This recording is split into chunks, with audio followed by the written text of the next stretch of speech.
Welcome to big TV digital exclusive. Sindhu నది లోయలో భారీగా బంగారం బయటపడింది. దాదాపు 33 టన్నుల బంగారం ఉంటుందని చెప్పి అక్కడ దీని విలువ దాదాపు 18,000 కోట్లు. పాక్లోని అటాక్ జిల్లాలో ఉన్న సింధు నదిలో బంగారం నిల్వలు వెతికి తీసిన ప్రక్రియలో దాదాపు 32 కిలోమీటర్ల పరిధిలో బంగారం నిల్వలు మరి పాకిస్తాన్ దిశలో తిరుగుతుందా? అసలు పాకిస్తాన్ ఇప్పటికే అప్పుల బారిలో పడిందని అందరికీ తెలుసు. అయితే ఈ బంగారం దొరకడంతో పాకిస్తాన్ దిశ ఏమన్నా తిరుగుతుందా, లేదంటే వాళ్ళ ఎకానమిక్ గ్రోత్ ఏదన్నా పెరుగుతుందా, ఫినాన్షియల్ బూస్ట్ ఏమైనా వస్తుందా అని చెప్పి అందులో ఉన్న ప్రజలకు కూడా ఆసక్తికరమైన విషయాలు కూడా బయటకు వస్తాయంటూ ఎదురు చూస్తూ ఉన్నారు. మంచి రోజులు వస్తాయంటూ అక్కడ ప్రజలు కూడా చాలా ఆశల్లో వెయిట్ చేస్తున్నారు.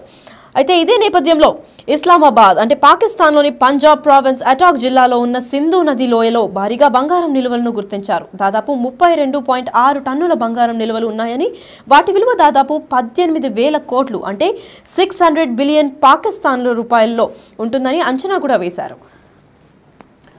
బయోలాజికల్ రిజర్వాయర్ ఆఫ్ పాకిస్తాన్ దాంట్లో చూసుకుంటే దానిలో కూడా వివరాలు ధృవీకరించినట్టు తెలుస్తోంది.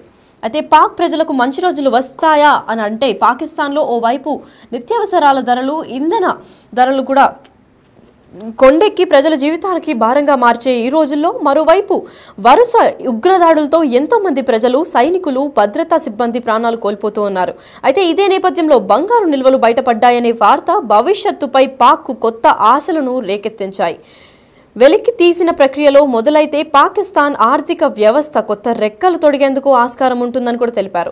దేశంపై ఉన్న అప్పుల బారి నుంచి తగ్గించేందుకు బాటలు పడతాయని కూడా అక్కడ ఉన్న ప్రభుత్వం తెలిపారు. పాక్ కరెన్సీ విలువ కొంత మేరకు బలోపేతం అవుతోంది. వెరసి నిత్యావసరాల ధరలు, ఇంధన ధరలు దిగొచ్చి సామాన్య ప్రజలకు కూడా ఊరట కల్పిస్తుందని చెప్పి అక్కడున్న ప్రభుత్వం కూడా డిక్లేర్ చేశారు. త్వరలో అధికారిక ప్రకటన కూడా వస్తుందని చెప్పి అటాక్ జిల్లాలోని సింధు నదిలో బంగారం నిల్వలను వెతికి తీసి ఈ ప్రక్రియలో ప్రారంభించడం పూర్తి చేసి దృష్టిలో పెట్టామని చెప్పి పంజాబ్ ప్రావిన్స్ గనుల శాఖ మంత్రి ఇబ్రహీం హసన్ మురాద్ కూడా ప్రకటించారు. 32 కిలోమీటర్ల పరిధిలో బంగారం నిల్వలు విస్తరించి ఉన్నాయని చెప్పి కూడా ఆయన తెలిపారు. అయితే పంజాబ్ ప్రావిన్స్ ఇంకా ఖైర్ ఫంక్వాలా ప్రావిన్స్లో పరిధిలో అంటే ఈ రెండు పరిధిలో పలు ఇతర ప్రాంతాల్లో కూడా బంగారు నిల్వలను గుర్తిస్తున్నాము అని చెప్పి అక్కడ ప్రభుత్వం తెలిపారు. పెషావర్ బేసిన్లో ఇంకా ముర్దాన్ బేసిన్స్లో కూడా సైతం చాలా వరకు బంగారం నిల్వలు ఉన్నాయని పేర్కొన్నారు. ఆయా ప్రాంతాల్లో అక్రమ మైనింగ్ పైన కూడా నిషేధం చేయబడుతోంది. అయితే నిషేధించడం అమలవుతుందని ఇబ్రహీం హసన్ మురాద్ కూడా తెలిపినట్టు తెలుస్తోంది. ప్రభుత్వం ఆధ్వర్యంలోనే బంగారు గనుల్లో మైనింగ్ జరుగుతుందని కూడా స్పష్టం చేశారు. సింధు నది హిమాలయాల్లో జన్మించిన పాక్ మీదుగా ప్రవహించే అరేబియన్ సముద్రంలో కలుస్తోంది. అయితే సింధు నది హిమాలయాల్లో దిగువని టెక్టానిక్ ప్లేట్స్ కదలిక ఎక్కువగా ఉంటాయి కాబట్టి ఈ చర్యల వల్లే అక్కడ బంగారం అణువులు కూడా ఏర్పడుతూ ఉంటాయి. అవి సింధు నది ప్రవాహం ద్వారా పాకిస్తాన్లోని నదికి ప్రవాహిస్తూ ఆ పరిధిలోకి కూడా వ్యాపిస్తూ ఉంటాయి. వందల ఏళ్ల తరబడి నిరంతరంగా ఈ సింధు నది ప్రవాహం జరుగుతూనే ఉంది. అయితే దీనికి అంటే ఈ న్యాచురల్ ప్రాసెస్ ఫలితంగా ఈ బంగారం అణువులన్నీ నది లోయల్లో పలు చోట్ల కూడా పేర్కొన్నాయని చెప్పి అక్కడ ప్రభుత్వం తెలుపుతున్నారు. అయితే ఇది పాకిస్తాన్ దిశలు మారుస్తాయా ఏంటి అని చెప్పి అనుకునే లోపలే లోకల్ మైనింగ్ కూడా చేస్తున్నారు. పలు ప్రాంతాల్లో ఇక్కడ బంగారం దొరుకుతుంది అని అనుకున్న వాళ్ళు, లోకల్ అక్కడ నివసించే వాళ్ళు కూడా మైనింగ్ చేస్తే మనం కోటీశ్వర్లు అయిపోతామని ఒక ఆశతో ఇల్లీగల్ మైనింగ్ కూడా చేస్తున్నారు. అసలు మైనింగ్ అంటేనే ఇల్లీగల్ ప్రాసెస్. అయితే ఆ ఇల్లీగల్ ప్రాసెస్ ని వేరే వాళ్ళు అంటే గవర్నమెంట్ ఆధ్వర్యంలో లేకుండా కూడా చేస్తున్నట్టు తెలుస్తోంది. అయితే ఇదే నేపథ్యంలో సెక్షన్ 144లో కూడా పాకిస్తాన్ వాళ్ళకి ఇది చాలా నేరం అని కూడా చెప్తున్నారు. అయితే గవర్నమెంట్ ఆధ్వర్యంలోనే ఈ మైనింగ్ అంతా జరుగుతుందని కూడా అక్కడ హుసైన్ మురాద్ కూడా స్పష్టం చేసినట్టు తెలుస్తోంది.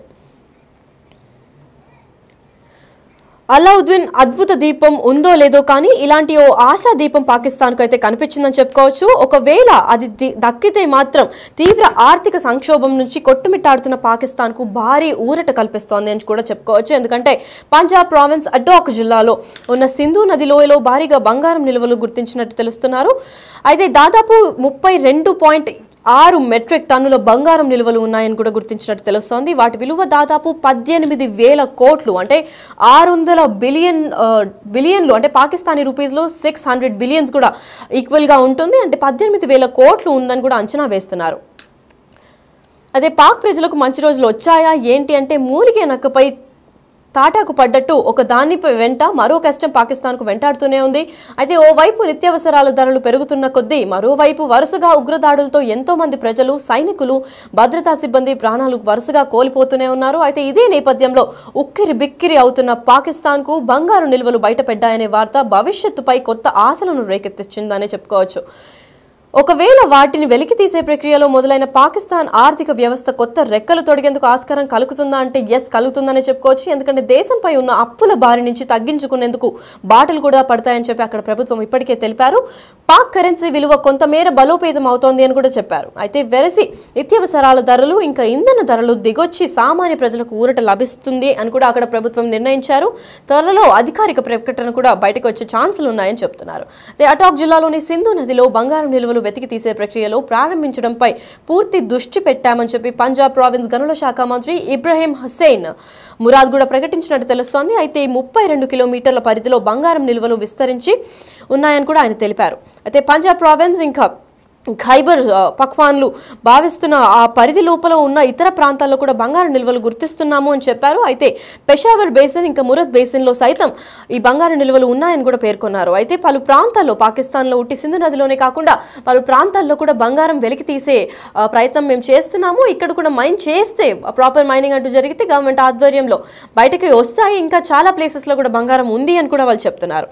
పెషావర్ బేసిన్ ఇంకా ముర్దాన్ బేసిన్లో కూడా చాలా వరకు బంగారం దాగి ఉంది. సో ఇవంతా బయటకు తీస్తే పాకిస్తాన్ దిశ ఏమన్నా మారుతుందా అంటే వాళ్ళు ఇప్పటిదాకా పడ్డ అప్పుల బారి నుంచి బయటపడచ్చా అని అందరి ప్రజల్లో కూడా ఆసక్తి నెలకొంటుంది.